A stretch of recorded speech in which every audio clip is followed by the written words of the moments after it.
ರಾತ್ರೋರಾತ್ರಿ ಊರು ಬಿಡೋ ಪರಿಸ್ಥಿತಿ ಬರುತ್ತೆ ಅಂತ ಅಂದ್ಕೊಂಡಿರಲಿಲ್ಲ. ನಮಸ್ಕಾರ ನನ್ನೆಲ್ಲ ಕನ್ನಡ ತಾಯಿ ಮಕ್ಕಳಿಗೆ. ಇವತ್ತು ಫೆಬ್ರವರಿ 14 ಎಲ್ಲ ಲವರ್ಸ್ಗಳಿಗೆ ವ್ಯಾಲೆಂಟೈನ್ಸ್ ಡೇ. ಆದರೆ ನಮ್ಮಂಥ ಸಿಂಗಲ್ಸ್ಗಳಿಗೆ ನಾರ್ಮಲ್ ಡೇ. ಅದಕ್ಕೆ ಅಂತ ಬೆಳಗ್ಗೆ ಬೇಗ ಎದ್ದು ರೆಡಿಯಾಗಿ ನಮ್ಮ ಬಾಸ್ ಹತ್ರ ಹೋಗಿ, ದೇವ್ರೆ ನೆಕ್ಸ್ಟ್ ಇಯರ್ ಆದರೂ ನನಗೂ ಒಂದು ಹುಡುಗಿ ಸಿಗೋ ಹಾಗೆ ಮಾಡಪ್ಪ ಅಂತ ಬೇಡ್ಕೊಂಡೆ. ಆಯ್ತು. ಆಮೇಲೆ ಇನ್ನೇನಿಲ್ಲ, ಅಲ್ಲಿಂದ ಸೀದಾ ನಮ್ಮ ಕಾಲೇಜಿಗೆ ಬಂದೆ. ಕಾಲೇಜಲ್ಲಿ ನೋಡ್ತೀನಿ ಕೂತ್ಕೊಳ್ಳೋಕೆ ಜಾಗನೇ ಇರಲಿಲ್ಲ. ಕ್ಲಾಸಿಂದ ಒಂದು ಗೊತ್ತಾಯ್ತು, ಏನಪ್ಪಾ ಅಂತಂದ್ರೆ ಕ್ಲಾಸಲ್ಲಿ ನಮ್ಮನ್ನ ಬಿಟ್ಟು ಇನ್ನೂ ಬಹಳಷ್ಟು ಜನ ಸಿಂಗಲ್ಸ್ ಇದ್ದಾರೆ ಅಂತ. ಕ್ಲಾಸಲ್ಲಿ ಕ್ಲಾಸ್ ಮಾಡಕ್ಕೆ ಸರಿ ಇರಲಿಲ್ಲ. ಅದಕ್ಕೋಸ್ಕರ ನಾನು ಅಲ್ಲಿಂದ ಸೀದಾ ಬಂದಿದ್ದೆ ಹೇರ್ ಕಟಿಂಗ್ ಮಾಡಿಸ್ಕೊಳ್ಳೋಕೆ. ಅರ್ಜೆಂಟಲ್ಲಿ ಹೇಗೆ ಒಂದು ಕಟ್ ಮಾಡಿಸ್ಕೊಂಡು ಬಂದೆ. ಮೊದಲು ಸರಿಯಾಗಿ ಮಾತಾಡೋದು ಕಲಿ. ಅಲ್ಲಿಂದ ಸೀದಾ ಮನೆಗೆ ಬಂದು ಸ್ನಾನ ಮಾಡಿ ಹೊಟ್ಟೆ ಹಸಿತಾಯ್ತು ಅಂತ ಅಂದ್ಬಿಟ್ಟು ಮೊಟ್ಟೆ ಪ್ಲಸ್ ರೈಸ್ನ ತಿಂದು ಮಲ್ಕೊಂಡ್ಬಿಟ್ಟೆ. ಆಯ್ತು.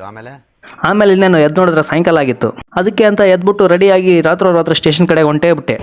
ಇದೆ, ಇಲ್ಲೊಂದು ಸಮಸ್ಯೆ ಖಂಡಿತ ಇದೆ. ಇಲ್ಲಿ ಸಮಸ್ಯೆ ಏನಿರಲಿಲ್ಲ, ಊರಿಗೆ ಹೋಗೋ ಪರಿಸ್ಥಿತಿ ಇತ್ತು. ಅದಕ್ಕೋಸ್ಕರ ರಾತ್ರಿ ಹೋಗಿದ್ದು.